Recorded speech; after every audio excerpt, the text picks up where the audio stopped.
I've seen some entitled people in my day, but this HOA Karen actually had the balls to call the cops on me for not giving her free gas from my own pump.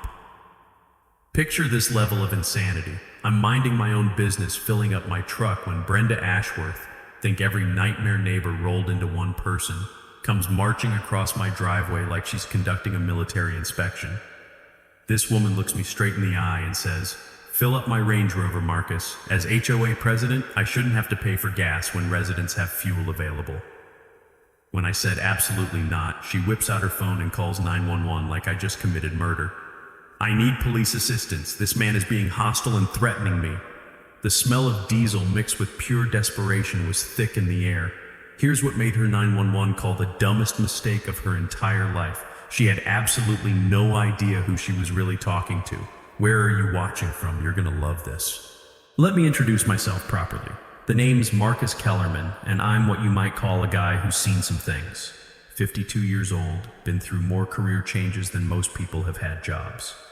Started in the military, logistics division, where I learned that preparation isn't just smart, it's survival. The metallic taste of MREs and diesel fumes became my daily routine for 20 years, moving supplies across 3 continents. That was before life threw me a curveball the size of a freight train. My wife Sarah battled cancer for 2 years. 2 long, expensive, soul-crushing years of treatments and hospital bills. When she passed last spring, I couldn't stay in our old house anymore. The creak of every floorboard held memories I wasn't ready to face.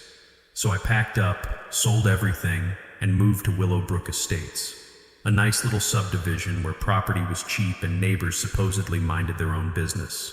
Or so I thought. Willowbrook's got about 200 homes, mostly decent folks who work honest jobs and want that suburban dream. Tree-lined streets, kids playing in yards, the whole Norman Rockwell fantasy. The HOA used to be run by a retired teacher named Mrs. Henderson who kept things sensible. Mow your lawn, don't paint your house purple, pay your dues. Simple stuff that actually made sense. Then came Hurricane Brenda. Brenda Ashworth moved here from some ritzy gated community where the average house costs more than a NASA rocket. Real estate agent, drives a Range Rover that gleams like a diamond and has that particular brand of entitlement that comes from never hearing no in her entire privileged existence. Within 8 months, she'd somehow conned her way into the HOA presidency on a platform of elevating standards and removing undesirable elements. Translation: ethnic cleansing for suburbia. I started noticing her pattern real quick. Violation notices to the Rodriguez family for excessive vehicle parking. They had 2 cars. Fines for old Mr. Orion's vegetable garden being inconsistent with neighborhood aesthetics. Harassment letters to the young black couple who dared to install a basketball hoop. Meanwhile, her white neighbors with identical setups. Radio silence. Now, about my fuel pump. When I bought my place, it came with a perfect garage and workshop space for restoring vintage trucks. The previous owner had been a farmer with proper agricultural permits for personal diesel storage. Completely legal, professionally installed, inspected annually by the fire marshal. The sweet smell of diesel mixed with motor oil became my therapy after losing Sarah. The pump setup is gorgeous. Professional grade equipment, safety features that exceed code requirements, clear private property signage. Cost me 15 grand to update, but during the last power outage, I was the only guy with reliable fuel for generators. Helped 3 elderly neighbors keep their medical equipment running. That's when Brenda targeted me. She came clicking over one morning in those ridiculous designer heels. You could hear her approaching like a tap-dancing spider. Started interrogating me about zoning compliance and community resources like she was conducting a federal investigation. When I showed her the permits and agricultural exemption, her face went sour as expired milk. "Well," she sniffed, "we'll just see about that." Within a week, I got my first violation notice, $500 fine for unauthorized commercial activity. The letter was longer than my military discharge papers, and about as friendly as an IRS audit. Apparently, my fuel pump was creating unfair advantages and attracting undesirable traffic patterns. I spent 3 hours researching HOA covenants, printed documentation proving my pump was completely legal, and hand-delivered my response with a smile. Figured I'd educated her, case closed.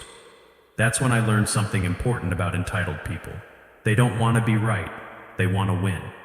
And Brenda had apparently decided that this blue-collar veteran with his industrial equipment was going to be her first scalp in the battle for Willowbrook's improved image. The acrid smell of her cheap perfume lingering in my driveway should have been my first warning. This woman was about to make my life very interesting. 3 days after I delivered my legal documentation, Brenda called an emergency HOA board meeting. Emergency. Like my fuel pump was about to explode and level half the county. The community center smelled like stale coffee and broken dreams. That distinctive mix of industrial carpet cleaner and decades of neighborhood drama. 30 confused neighbors sat in squeaky folding chairs under fluorescent lights that buzzed like dying insects. The metallic taste of tension filled the air. Brenda had prepared a PowerPoint presentation about my fuel pump, because apparently that's what passes for crisis management in suburbia these days. "Ladies and gentlemen," she announced, clicking her laser pointer like she was targeting enemy positions, "we have a serious safety hazard that requires immediate action." Up flashed a photo of my fuel pump with dramatic red arrows pointing at it like evidence from CSI. She'd even added scary captions in bold red text: "Explosion risk" and "Environmental hazard." The woman had clearly missed her calling in disaster movie marketing. "This unauthorized commercial installation poses significant risks to our families, our children, and our property values," she declared with the drama of someone announcing the apocalypse. I raised my hand politely. "Ma'am, I provided documentation proving..." "The floor recognizes only board members during formal presentations," she cut me off with a smile that could freeze hell itself. Here's where it got interesting. Brenda had actually done her homework, sort of. She'd researched fire codes and zoning ordinances, even pulled up some obscure county regulations about fuel storage. The problem was, she'd completely missed the agricultural exemptions that made my setup bulletproof legal. Back in my military days, we had a saying about officers who'd read half the manual and thought they knew everything. They were the most dangerous people on base because they had just enough knowledge to be confidently wrong. She spent 15 minutes describing disaster scenarios straight from bad action movies. Explosions leveling city blocks. Environmental contamination turning Willowbrook into Chernobyl. Insurance companies fleeing in terror. Property values crashing harder than the stock market in 1929. The crowd was eating it up like free cake at a church social. Neighbors who'd waved at me for months suddenly looked at me like I was cooking meth in my garage. The nervous shuffle of people shifting in cheap plastic chairs filled the room. "Therefore," Brenda announced with prosecutorial satisfaction, "I motion for an immediate $1,000 fine and 48-hour removal deadline. All in favor?" 4 hands shot up faster than rockets at Cape Canaveral. That's when I stood up. My chair screeched against linoleum like nails on a chalkboard, cutting through the silence. "Before you vote," I said in that calm tone 20 years of military service develops, "might I suggest reviewing actual facts instead of Hollywood fiction?" I walked forward carrying a manila folder thick as a phone book. The room temperature seemed to drop as Brenda realized I'd come prepared for war. "First," I said, pulling out official documents, "here's last month's Fire Marshal Safety Inspection Report. Passed with flying colors. Marshal Henderson noted my installation exceeds current safety standards by a significant margin." Murmurs rippled through the crowd like waves in a disturbed pond. "Second, here's my agricultural exemption paperwork, properly filed with the county and renewed annually for 3 years, completely legal under state and federal law." The murmurs grew louder as reality penetrated the manufactured panic. "Third, confirmation from my insurance company. Full coverage, complete liability protection. They actually reduced my premiums because of the advanced safety features." Then came the mini twist that changed everything. "Oh, and Fire Marshal Henderson, he's sitting right there in the 3rd row, Jim, why don't you tell folks about these safety hazards that have Brenda so concerned? Fire Marshal Jim Henderson stood up grinning like he'd won the lottery. Folks, I've inspected hundreds of fuel installations in 30 years. Marcus's setup is textbook perfect. Hell, it's safer than most commercial gas stations if I'm being honest. The room exploded. Neighbors demanded explanations. Board members shuffled papers nervously. Someone actually started applauding. Brenda's face cycled through more colors than a mood ring having a seizure. Her desperation mixed with overpriced perfume created a nauseating cocktail. Well, she stammered, voice cracking, safety isn't the only concern. Property values, aesthetics, traffic patterns. Actually, interrupted Dorothy Martinez, sweet elderly neighbor from 2 streets over, during last winter's power outage, Marcus kept my husband Harold's oxygen machine running all night. His fuel pump literally saved Harold's life. That opened the floodgates. The single mom who got emergency fuel during the ice storm. The veteran with backup power for medical equipment. The family whose generator prevented basement flooding. Story after story of my dangerous installation actually helping the community. Brenda called for immediate recess. The vote was postponed pending further investigation. As neighbors filed out, several apologized for believing the scare tactics. But I noticed Brenda hunched over her phone, typing with the fury of someone whose plan A just exploded in her face. The sharp clicking of her acrylic nails on the screen sounded like tiny hammers building something unpleasant. Round 1 was mine, but something told me Brenda Ashworth was just getting started. 2 weeks of blissful silence made me think maybe Brenda had finally gotten the message. Should have known better. You don't back down a woman who considers designer handbags a constitutional right without serious retaliation. I was in my garage Tuesday morning, elbow deep in rebuilding a carburetor for my '73 Chevy, when unfamiliar voices drifted in from my driveway. The sweet smell of motor oil and metal shavings couldn't mask my sudden unease. Through the window, I spotted a guy in a polo shirt and clipboard talking into a radio. Official looking. The kind of official that makes your stomach drop even when you've done nothing wrong. City zoning inspector. I wiped my hands on a shop rag. The rough terry cloth felt like sandpaper against my oil-stained fingers, and headed outside to face whatever fresh hell Brenda had unleashed. Mr. Kellerman? The inspector was maybe 30, earnest face, probably went into government work thinking he'd save the world.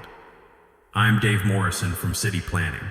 We received a complaint about unauthorized commercial activity at this address. Commercial activity? I kept my voice level, though my brain was racing through Brenda's latest creative fiction. Anonymous tip claimed you're operating an unlicensed fuel station, selling gasoline to residents.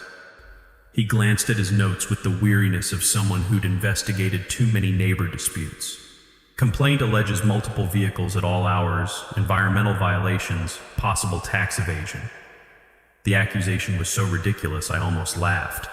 Instead, I invited him to inspect everything, offered complete documentation, even gave him Marshal Henderson's direct number. The inspection took an hour, every safety protocol verified, every permit confirmed, every environmental standard exceeded by a country mile. Honestly, Mr. Kellerman, Dave said, closing his tablet with obvious relief, this is one of the most properly installed private fuel systems I've ever seen. Whoever filed this complaint either seriously misunderstood what they were seeing or they were lying through their teeth. I didn't say that, but his expression told the whole story. That's when Brenda made her grand entrance, timing worthy of a Broadway diva. She came clicking across the street in those ridiculous heels, waving a folder like it contained nuclear launch codes. The sharp staccato of designer shoes on asphalt announced her approach like a drum roll before disaster. Inspector Morrison? I'm Brenda Ashworth, HOA president. I hope you're taking this serious violation of our community standards appropriately. Dave shifted uncomfortably. Ma'am, I've completed my inspection. There are no violations here. The installation is completely legal and properly permitted under agricultural exemptions. Brenda's confident smile cracked like cheap paint in summer heat. But the environmental concerns, the safety hazards, the obvious commercial sales operation? No evidence of commercial activity whatsoever. No environmental violations detected. Safety standards actually exceed current requirements. Dave's voice carried that patient tone civil servants develop for dealing with difficult citizens. In fact, filing false reports with city offices wastes municipal resources and carries penalties under Code 847.3. Fines up to $5,000 for repeat offenders. I mentally filed that legal nugget away. Apparently making bogus complaints wasn't just annoying, it was expensive when you got caught. Brenda's face cycled through more colors than a sunset over a chemical plant. There must be some mistake. I have extensive documentation of multiple violations. Ma'am, Dave interrupted with diplomatic firmness. I'd be happy to review any legitimate evidence, but what I've observed today doesn't remotely match the filed complaint. After he left, Brenda stood in my driveway for a full minute, apparently processing that her master plan had exploded in her face. The acrid smell of her frustration mixed with overpriced department store perfume created an almost visible cloud of defeat. "This isn't over, Marcus," she finally hissed, voice tight as piano wire. "There are other ways to handle problem residents who refuse to cooperate." That evening, while researching municipal complaint procedures, always smart to understand the rules when someone's weaponizing them against you, my phone buzzed with a text from Jake, a contractor 3 houses down. "Dude, check Nextdoor app. Someone's going nuclear on you." I rarely used social media, but Jake sent screenshots that made my blood pressure spike. Brenda had created an account called Concerned Willowbrook Resident and was conducting a full-scale character assassination. Posts about dangerous fuel storage, declining property values, and residents who ignore community safety. Most neighbors were defending me, sharing stories about emergency fuel during power outages. But several were buying Brenda's narrative, expressing worry about safety and home values. Then I noticed something that changed everything. 3 of the most vocal anti-Marcus accounts were created in the past week, with profile photos that screamed stock image. Someone was manufacturing neighborhood outrage with fake profiles. The mini twist hit like ice water in my veins. Brenda wasn't just targeting me anymore. She was trying to poison the entire community against me through digital manipulation and manufactured consensus. I screenshotted everything, documented the fake accounts, and started building a comprehensive file. If Brenda wanted digital warfare, she'd pick the wrong opponent. 20 years of military logistics teaches you to think several moves ahead and always have contingency plans. The metallic taste of anger mixed with cold anticipation. Brenda was getting desperate, making careless mistakes. And desperate people with secrets tend to reveal more than they ever intended. Time to go on offense. The next morning, I was enjoying my first cup of coffee. That perfect moment when the world's quiet except for birds chirping and the distant rumble of early commuters. When an unmarked sedan crept into my driveway like a hearse at a funeral. 2 people climbed out. A woman in a wrinkled business suit and a guy who screamed wannabe private investigator louder than a carnival barker. They didn't knock, didn't introduce themselves, just started prowling around my property with cameras and measuring tools like they were conducting a crime scene investigation. I stepped onto my porch, coffee mug warming my hands against the morning chill. "Morning, folks. Something I can help you with?" The woman glanced up from her tablet with all the warmth of a tax auditor. "Property assessment. Routine neighborhood evaluation for insurance compliance purposes." "Interesting," I said, taking a deliberate sip of coffee. Considering my insurance company didn't mention scheduling any assessment. "Mind showing me some official identification?" That's when things got spicy. Buzzcut stepped forward with the swagger of someone who'd watched too many cop shows. "Sir, we have legitimate business conducting this evaluation. I strongly suggest you return inside your residence." 20 years of dealing with military wannabes had fine-tuned my ability to spot fake authority from 50 yards away. All bark, zero actual bite. "I strongly suggest you remove yourselves from my private property before I contact actual law enforcement officials." They retreated, but not before Buzzcut snapped about 50 photos of my fuel pump from every conceivable angle. The whole encounter reeked of amateur hour. People pretending to possess authority they'd never legitimately earned. 2 hours later, my phone rang with an unknown number. Usually ignore those, but instinct made me answer. Mr. Kellerman, this is Rick Santos from Apex Investigations. We need to discuss Brenda Ashworth immediately. My coffee suddenly tasted like pennies. I'm listening. She hired my firm to investigate you, specifically requested anything illegal, embarrassing, or compromising. Offered a $5,000 bonus for information that could result in your arrest or forced relocation. The sheer audacity took my breath away. And you're sharing this information because when I conducted your standard background check, I discovered exactly who you are professionally. His voice carried genuine professional respect mixed with obvious embarrassment. Mr. Kellerman, this woman hired me to dig up dirt on a police chief. Did she honestly think I wouldn't discover that crucial detail? The mini twist hit like lightning splitting an oak tree. Brenda had been so obsessed with harassing some random blue-collar homeowner that she'd never bothered researching what I actually did for a living. She'd literally hired a private investigator to find criminal dirt on the guy who ran the local police department. She has no idea about my profession? I asked, though her cluelessness was becoming crystal clear. Absolutely none. When I informed her you were law enforcement, she accused me of fabricating excuses and demanded I continue digging. That's when I decided this conversation was necessary. I thanked Rick for his professional integrity and hung up, mind spinning like a turbocharged engine. Brenda had just crossed into territory she didn't even know existed. Hiring investigators to harass law enforcement officers wasn't just monumentally stupid. Depending on interpretation, it could constitute intimidation of a police official, which carries felony-level consequences in most jurisdictions. But the real nuclear bomb dropped that afternoon. I was underneath my truck changing oil when dispatch called with news that made me nearly crack my skull on the undercarriage. Chief, we've got a unique situation here. Someone filed a formal harassment complaint against you. Intimidation, stalking, abuse of authority. The metallic taste of disbelief mixed with motor oil residue in my mouth. Who filed this complaint? Brenda Ashworth, 425 Maple Street, claims you've been conducting surveillance, making threatening gestures, using your police position to intimidate her family members. I had to laugh despite myself. This woman had just filed a completely fabricated police report against the actual police chief for behavior that existed solely in her overactive imagination. The irony was thick enough to serve at Thanksgiving dinner. Route it through standard investigative channels, I instructed dispatch. Assigned to Lieutenant Martinez, I'm recusing myself due to obvious personal involvement. You certain, Chief? This complaint is transparently bogus. That's precisely why we handle it by official protocol.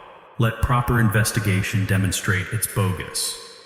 Within 2 hours, Lieutenant Maria Martinez sat in my kitchen with digital recording equipment and official paperwork.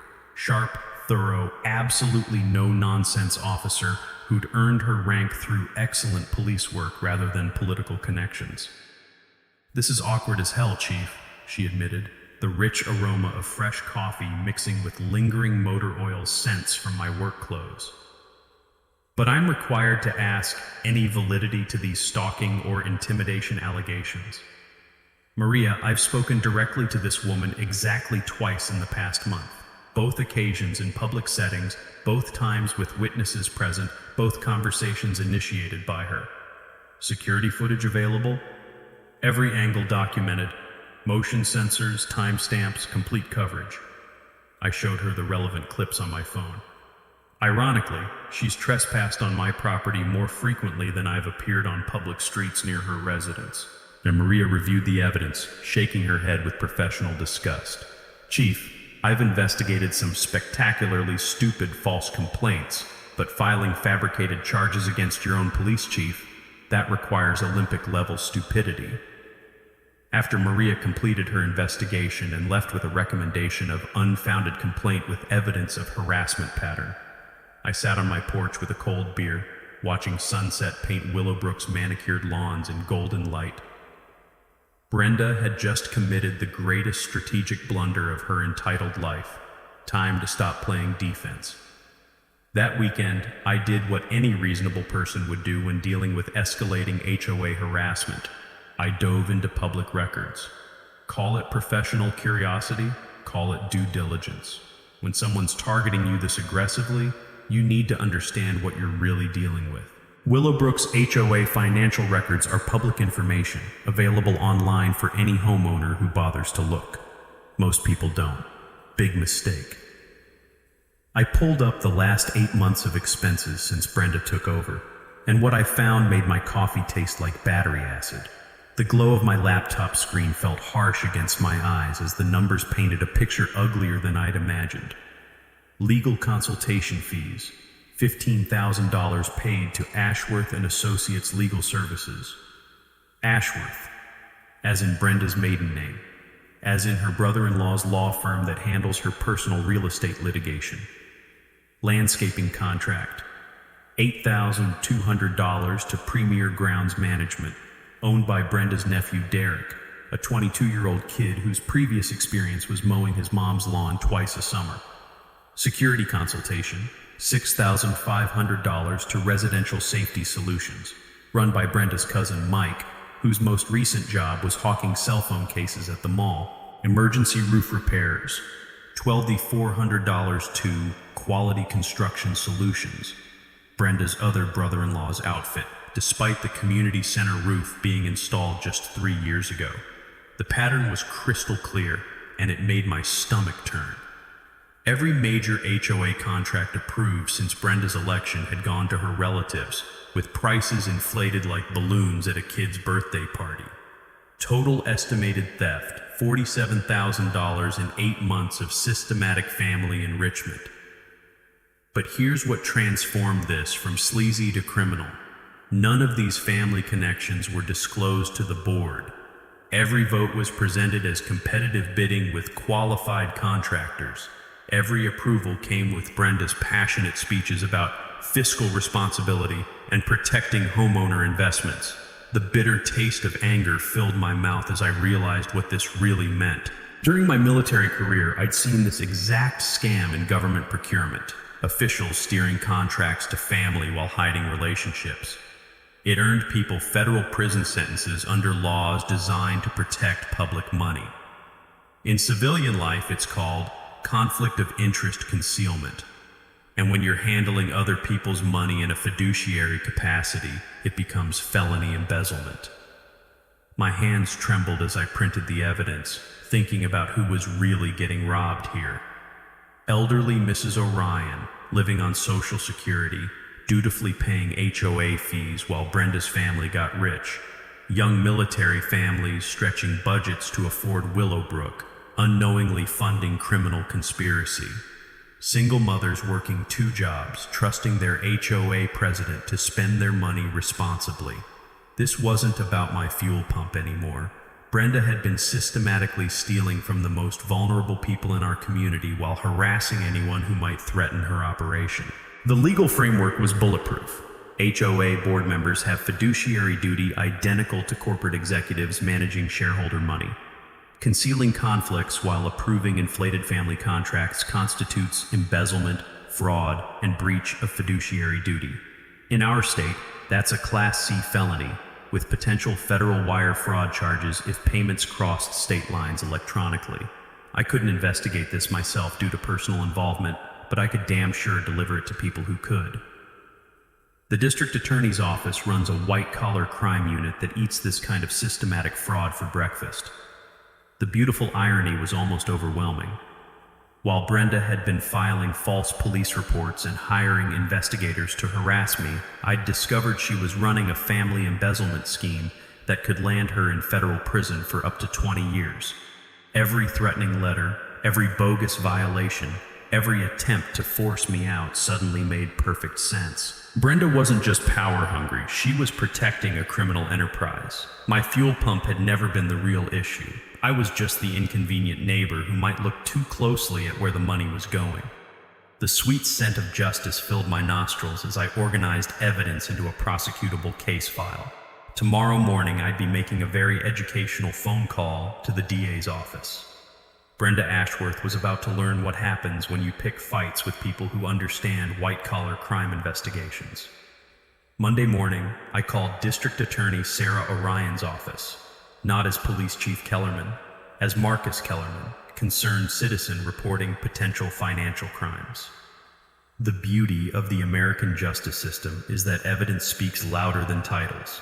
And brother, did I have evidence. White Collar Crime Unit, Detective Reynolds speaking. I'd like to report suspected embezzlement involving an HOA board. Multiple family members receiving inflated contracts, undisclosed conflicts of interest, estimated theft approaching $50,000 over 8 months. Can you come in this afternoon? Bring whatever documentation you have. The DA's office smelled like industrial-strength coffee and righteous determination, that particular mixture of caffeine and justice that keeps prosecutors functioning on 4 hours of sleep. Detective Jim Reynolds was exactly what you'd want investigating financial crimes. Razor-sharp eyes, CPA background, and the patience to follow money trails through corporate labyrinths that would make a minotaur dizzy. I spread my evidence across his conference table like a general planning D-Day.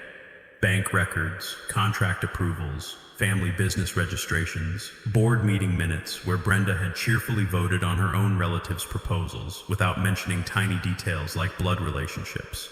Holy shit, Reynolds muttered, scanning the documents with growing amazement. She's not even attempting to hide it. Look, 3 contracts approved in 1 meeting, all to family businesses, all at luxury pricing. Gets better, I said, pulling out my research on comparable services. That landscaping contract, I got quotes from actual professionals.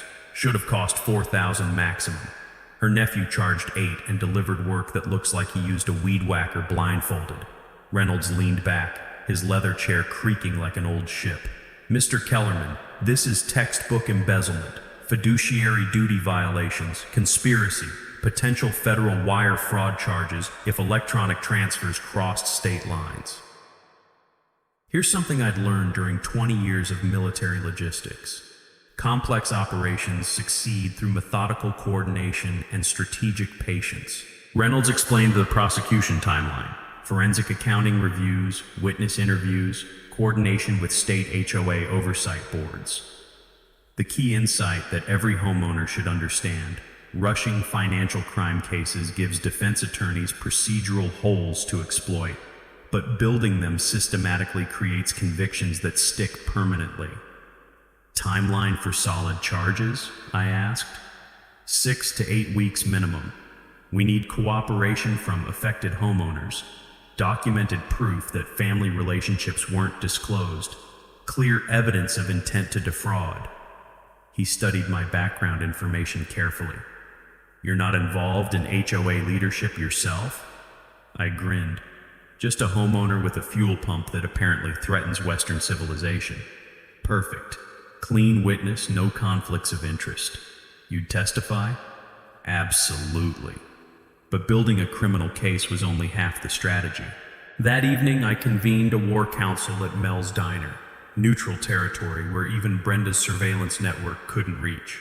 The rich aroma of bacon grease and brewing rebellion filled the air as 6 neighbors gathered around a corner booth. Marcus called this meeting, Dorothy Martinez announced, stirring sugar into coffee strong enough to resurrect the dead. Claims he has crucial information about our HOA finances. I prepared a civilian-friendly presentation. No legal jargon, just clear facts that ordinary folks could understand and get righteously angry about. Contract amounts, hidden family connections, the systematic pattern of steering community business to relatives while concealing relationships from voting board members. So you're telling us, interrupted Bob Orion, a retired electrician whose wife had been harassed over garden gnomes, this witch has been stealing our money to fund her family's business empire? That's exactly what I'm saying. 47,000 documented so far, probably more we haven't discovered yet. The table erupted like a volcano. Questions, outrage, demands for immediate vigilante justice. I let them vent their fury, then pulled out my strategic ace. Here's our battle plan. The DA's building an airtight criminal case, but that takes time. Meanwhile, we organize a special HOA meeting demanding complete financial audit and vote of no confidence. Are we legally allowed to do that? Asked Janet Williams, a young mother who'd been fined for her children's sidewalk chalk masterpieces. Dorothy whipped out a dog-eared copy of HOA bylaws like she was drawing a pistol. Article 7, Section 3. Any 10 homeowners can petition for special meetings. Simple majority can remove board members for documented cause. I'd spent countless hours studying those bylaws, searching for procedural weapons we could deploy. Brenda might understand real estate law, but HOA governance procedures weren't her specialty. We had multiple legal avenues for her removal if executed correctly. Timing is absolutely crucial, I emphasized. Special meeting gets scheduled immediately after criminal charges are filed. Maximum impact, guaranteed media coverage, overwhelming community pressure. What about retaliation? Bob asked nervously. She's been pretty vicious to anyone who crosses her path. That question opened the door for my trump card revelation. Folks, I should probably mention something important. I'm Police Chief Marcus Kellerman. Brenda's been filing false reports and hiring investigators to harass me for months, completely unaware of who she was really targeting. The silence stretched like taffy before Dorothy burst into delighted laughter. You mean this entitled princess has been trying to intimidate our police chief? Sweet Jesus, that woman is dumber than a box of broken hammers. The metallic taste of impending victory filled my mouth as we coordinated witness statements, organized documentation, and planned our community uprising.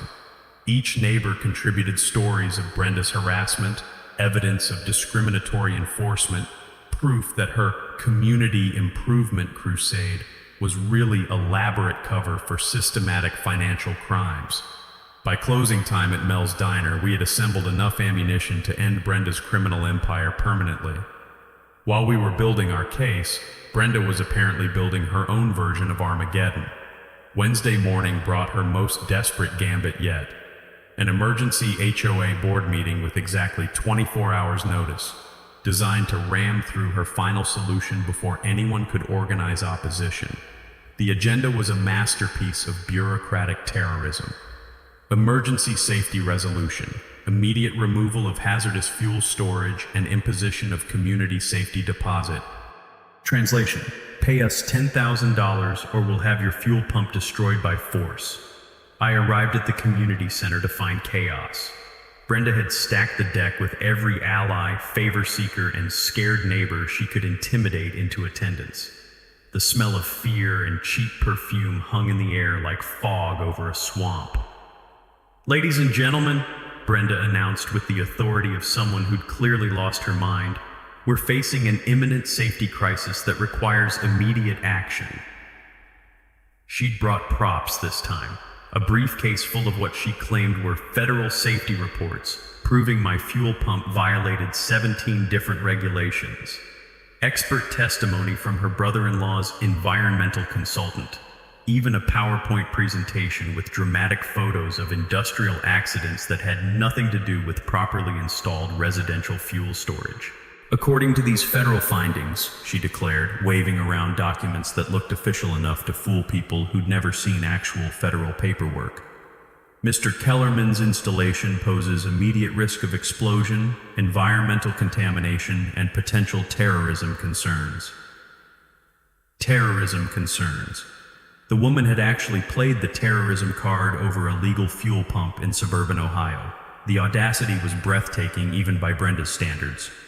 Therefore, I motion that we impose an immediate $10,000 safety compliance deposit, with full fuel system removal required within 48 hours. Failure to comply will result in legal action and forced removal at owner's expense. Bob Orion raised his hand tentatively. Brenda, didn't the fire marshal already approve this installation? Fire marshals aren't qualified to assess federal terrorism protocols, she snapped back with the confidence of someone making things up as she went along. This requires specialized expertise that local officials simply don't possess. That's when I realized the mini twist that changed everything. Brenda wasn't just trying to force me out anymore. She was trying to create a legal precedent for emergency assessments without board approval. $10,000 from me today, then safety deposits from anyone else who crossed her. She was essentially creating a slush fund for unlimited extortion. I stood up slowly, letting the squeaky chair announce my presence. Before this vote proceeds, I'd like to request copies of these federal reports for independent verification. Brenda's smile faltered like cheap paint peeling. The documents contain sensitive security information that can't be shared with unauthorized persons. Unauthorized persons? I'm a homeowner. This is my money you're voting to confiscate. The board has reviewed the materials thoroughly. That's sufficient for procedural requirements. Here's something every homeowner should know. When someone claims documents are too sensitive to share with people affected by their contents, those documents either don't exist or contain information that contradicts the claims being made. It's the oldest scam in bureaucratic history. Actually, I said, pulling out my phone, I'd like to call the Federal Environmental Protection Agency to verify these protocols. Should just take a minute. The color drained from Brenda's face like water from a broken sink. That's not necessary. The board has already verified. EPA emergency hotline, this is Agent Morrison, came the voice through my speakerphone. I'd called ahead and arranged this little demonstration with a friend from my federal law enforcement contacts. Agent Morrison, this is Marcus Kellerman in Willowbrook, Ohio. We're dealing with an HOA claiming federal terrorism protocols require immediate removal of a legally installed residential fuel pump. Could you verify if EPA has any such requirements? Sir, the EPA has no protocols requiring removal of properly permitted residential fuel storage. Terrorism assessments are handled by Homeland Security, and they don't regulate private fuel pumps unless they exceed commercial quantities. The room erupted. Neighbors who'd been scared into supporting Brenda's motion suddenly realized they'd been fed premium-grade bullshit. Board members started demanding to see the federal reports that apparently didn't exist. Furthermore, Agent Morrison continued helpfully, anyone claiming to possess federal terrorism documents without proper security clearance could be violating national security laws. Brenda looked like she was about to faint. The briefcase full of fake federal reports suddenly seemed very heavy in her hands. We need to postpone this vote pending further review, she stammered, gathering her props like a stage magician whose tricks had been exposed.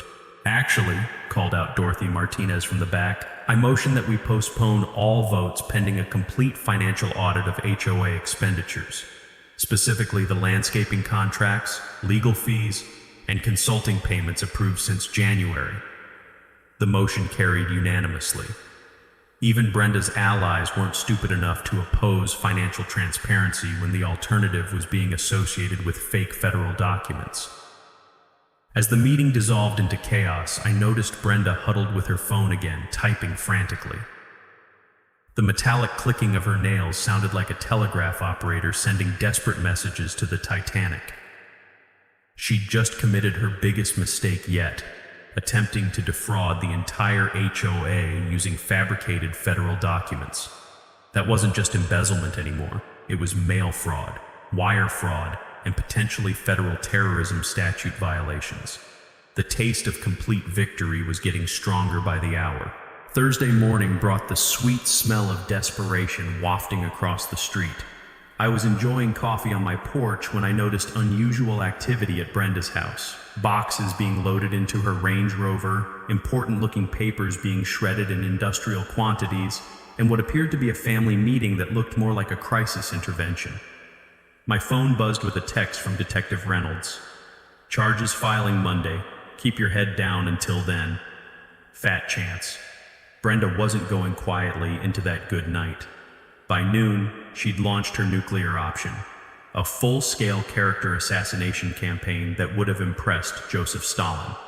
Flyers appeared on every doorstep claiming I was under federal investigation for terrorist activities. Social media posts alleged I was stockpiling dangerous chemicals for unknown purposes. Anonymous tips flooded City Hall claiming everything from illegal weapons storage to operating a meth lab. The woman had completely lost her mind, but she was losing it strategically. Every false accusation was designed to make me look dangerous, while positioning her as the brave whistleblower protecting community safety. It might have worked against someone without law enforcement experience. Unfortunately for Brenda, I understood exactly how evidence chains work. I spent the afternoon documenting every lie, screenshotting every fake social media post, recording every phone threat that came through my office. The beautiful thing about desperate people is they create evidence faster than crime labs can process it. But her masterstroke came Thursday evening. A surprise visit from Child Protective Services, claiming anonymous reports that I was exposing neighborhood children to hazardous materials. The caseworker was professional, apologetic, and clearly embarrassed by the obvious false report, but she had to follow protocol. Mr. Kellerman, I'm required to inspect any property where chemical storage might endanger children. You understand this is just procedure? Absolutely. Would you like to see my permits, safety inspections, and insurance documentation first? Or should we start with the physical inspection? 20 minutes later, she closed her tablet with obvious relief. Sir, this is one of the most professionally maintained fuel storage systems I've encountered. Whoever filed this report either seriously misunderstood what they were reporting or they were lying to waste taxpayer resources and harass a citizen. I can't speculate about motives, but filing false CPS reports carries serious penalties under state law. Another legal nugget from my growing collection. False reports to Child Protective Services aren't just harassment. They're felony charges in most states, especially when filed maliciously to intimidate someone. Brenda was racking up criminal charges faster than a Vegas slot machine. But the real mini twist came Friday morning when Detective Reynolds called with news that made my coffee taste like liquid gold. Marcus, we've been monitoring financial activity as part of the investigation. Brenda made some interesting moves yesterday. Large cash withdrawals, attempted wire transfers to offshore accounts, liquidation of multiple business accounts. Sounds like someone's planning a vacation. Gets better. She tried to empty the HOA reserve fund, all $63,000. Bank flagged it as suspicious activity and froze the accounts pending investigation. I almost choked on my coffee. She tried to steal the entire reserve fund? Every penny. Claimed it was for emergency legal expenses related to community safety threats. Bank manager called it the most obvious theft attempt he'd seen in 20 years. The irony was delicious. While Brenda had been trying to destroy my reputation with false reports, she'd been caught red-handed attempting to steal every dollar the community had saved for actual emergencies. Pool repairs, road maintenance, storm damage cleanup, all the money homeowners had contributed for legitimate community needs, and she'd tried to grab it all on her way out of town. There's more, Reynolds continued. We traced some of those social media accounts spreading rumors about you. 3 of them were created from Brenda's home IP address using fake names. Digital evidence of harassment, defamation, and cyberstalking. How long before arrests? Monday morning. Federal charges for wire fraud, state charges for embezzlement, harassment, filing false reports, and attempted theft. She's looking at 10 to 15 years if convicted on everything. I spent Friday afternoon watching Brenda's frantic activity from my porch. More boxes, more shredding, more desperate phone calls. Her husband looked like a man who'd just discovered his wife was the Zodiac killer. Her kids seemed confused about why mommy was crying and daddy was drinking whiskey at lunch. The sweet scent of honeysuckle mixed with the acrid smell of burning documents from their backyard. Whatever she was destroying, it was creating enough smoke to alert the fire department. The responding crew was led by Marshal Henderson, who gave me a knowing wink as they investigated the controlled burn that violated 3 city ordinances. Saturday brought silence. No activity at Brenda's house, no new social media attacks, no mysterious visitors or false reports. The calm before the storm that would destroy her world completely. Sunday evening, I sat on my porch with a beer, watching kids play in the street while parents chatted over fence lines. Normal neighborhood life resuming as the cancer of corruption prepared to be surgically removed. The taste of justice was getting sweeter by the hour. Monday couldn't come fast enough. Monday morning arrived with all the drama of a Hollywood blockbuster. I was sipping coffee and watching the sunrise paint Willowbrook streets in golden light when unmarked federal vehicles began rolling into the subdivision like a presidential motorcade. The timing was perfect.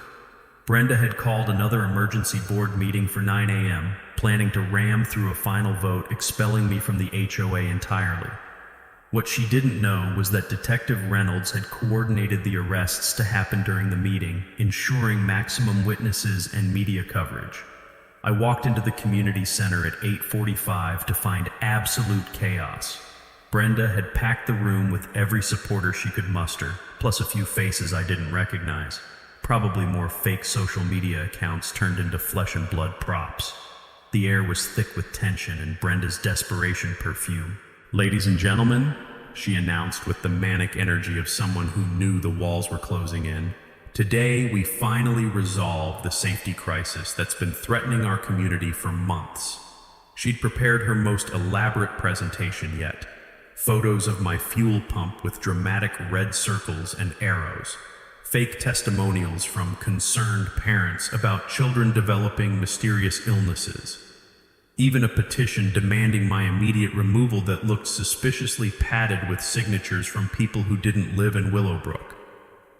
"This individual," she declared, pointing at me with the drama of a prosecutor demanding the death penalty, "has repeatedly refused to comply with reasonable safety requirements, filed frivolous complaints to waste city resources, and created a hostile environment for law-abiding families." I sat quietly in the back, checking my watch. 9:15, any minute now. "Therefore, I motion that we expel Marcus Kellerman from Willowbrook Estates HOA for violation of community safety standards, with immediate forfeiture of all rights and privileges." That's when the cavalry arrived. The back doors opened and Detective Reynolds walked in, followed by 2 federal agents and a state prosecutor. The room went silent except for the sound of Brenda's confidence crashing like the Hindenburg. "Mrs. Brenda Ashworth?" Detective Reynolds' voice cut through the silence like a sword through silk. Brenda's face went from flushed triumph to pale terror in about 3 seconds. "Yes?" "You're under arrest for embezzlement, wire fraud, filing false police reports, and conspiracy to defraud. You have the right to remain silent." The room exploded. Gasps, shouts, the scraping of chairs as people jumped up for better views. Someone was recording on their phone. I spotted a local TV news crew that had somehow gotten word of the arrest. But the real magic happened when Detective Reynolds turned to address the stunned crowd. "Ladies and gentlemen, for those who don't know, I'm Detective Jim Reynolds with the District Attorney's Office. Mrs. Ashworth has been charged with systematically embezzling HOA funds by steering contracts to family members while concealing conflicts of interest. Total theft exceeds $50,000 over 8 months. More gasps. Dorothy Martinez was shaking her head in disgust. Bob Orion looked like someone had told him his lottery ticket was fake. Additionally, Reynolds continued, she's been charged with filing multiple false police reports, hiring investigators to harass residents, and attempting to steal the entire HOA reserve fund last week. That's when I stood up for my mic drop moment. "Brenda," I said, my voice carrying clearly through the stunned silence, "you've been demanding I remove my fuel pump for months, filing false reports, hiring investigators, claiming I'm some kind of terrorist threat." I paused, letting the tension build like a symphonic crescendo. "Too bad you never bothered to find out that I'm Police Chief Marcus Kellerman and you've just been arrested for exactly the kind of crimes I've spent 20 years putting people in prison for." The silence lasted exactly 2 heartbeats before the room erupted like Mount Vesuvius. Neighbors demanding explanations, board members claiming they had no idea about the financial crimes. Someone actually started applauding. Brenda's face cycled through more emotions than a theater major's final exam. Shock, rage, disbelief, terror, and finally the cold realization that her world had just ended completely. You're... she stammered, handcuffs clicking into place with the finality of a tomb closing. The police chief you've been filing false reports against for 3 months? Yeah, surprise. As federal agents led her away, the local TV crew caught every moment. The footage would be on evening news within hours. HOA president arrested for embezzlement had been harassing police chief. The remaining board members called for an immediate vote dissolving all of Brenda's motions and scheduling emergency elections. The vote was unanimous. Dorothy Martinez stood up with a grin that could power the Eastern Seaboard. I nominate Marcus Kellerman for emergency HOA president until proper elections can be held. I respectfully decline, I said, raising my coffee cup in salute. I've got a police department to run and a fuel pump to maintain, but I'll help however I can to clean up this mess. The taste of complete victory mixed with excellent community center coffee as neighbors surrounded me with apologies, thanks, and requests for advice on emergency preparedness. Justice had been served with a side of poetic irony. 6 months later, Willowbrook Estates had transformed from a community terrorized by petty tyranny into something that actually resembled the neighborhood we'd all hoped to live in when we moved here. Brenda Ashworth pled guilty to federal embezzlement charges and received 18 months in federal prison, plus 3 years probation and full restitution of the $67,000 she'd stolen. Her real estate license was permanently revoked, and her family's business empire collapsed faster than a house of cards in a hurricane. The judge specifically noted that her pattern of harassment against a law enforcement officer demonstrated callous disregard for both the law and basic human decency. The money was returned to the HOA within 60 days, and we put it to work immediately. New playground equipment for the kids, road repairs that were actually needed instead of imaginary, a community emergency fund that helped 3 families during the tornado season. But the real transformation was cultural. The new HOA board, led by Dorothy Martinez, operated with radical concepts like transparency, accountability, and treating neighbors like human beings instead of potential violations. Meeting minutes were published online, contracts were competitively bid, board members who had conflicts of interest actually disclosed them instead of hiding behind fake documentation. My fuel pump became something of a neighborhood celebrity. During the ice storm in February, I helped keep generators running for 8 families, including the Martinez's home where Harold's medical equipment literally kept him alive. The fire department now uses my setup as an example of proper residential fuel storage in their safety seminars.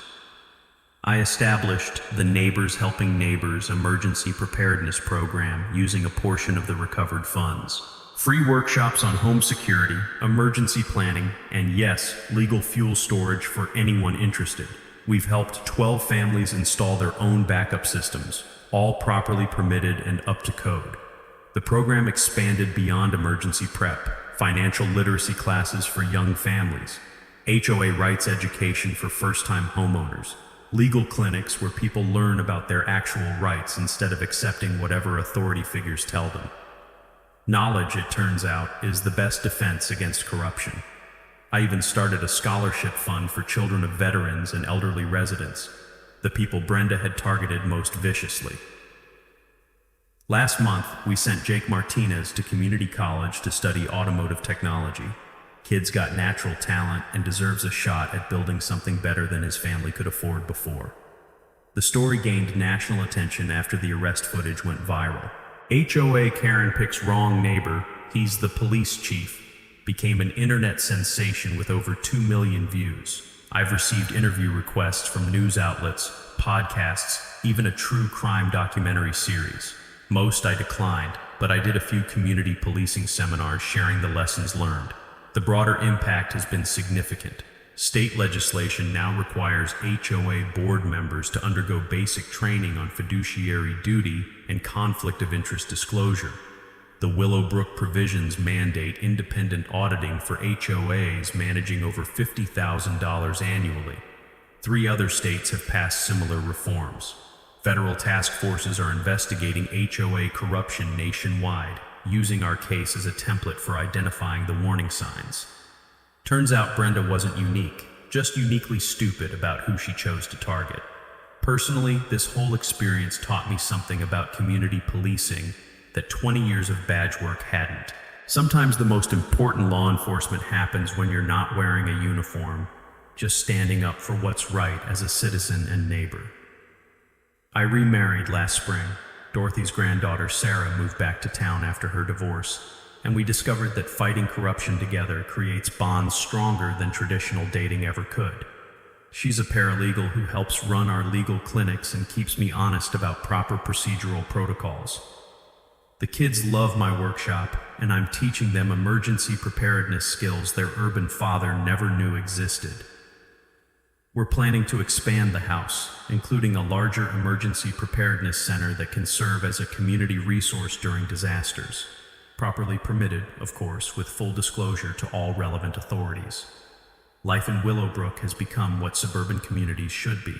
Neighbors helping neighbors, transparent governance, and shared responsibility for collective well-being. The American dream, minus the nightmare of petty corruption. And my fuel pump, still running perfectly, still legal, still helping people when they need it most.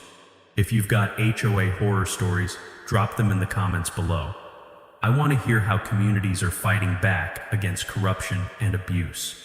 And hey, smash that subscribe button for more justice porn stories like this one, because unfortunately, there are way too many Brendas out there who need to learn that actions have consequences. Sometimes karma needs a badge to get the job done right.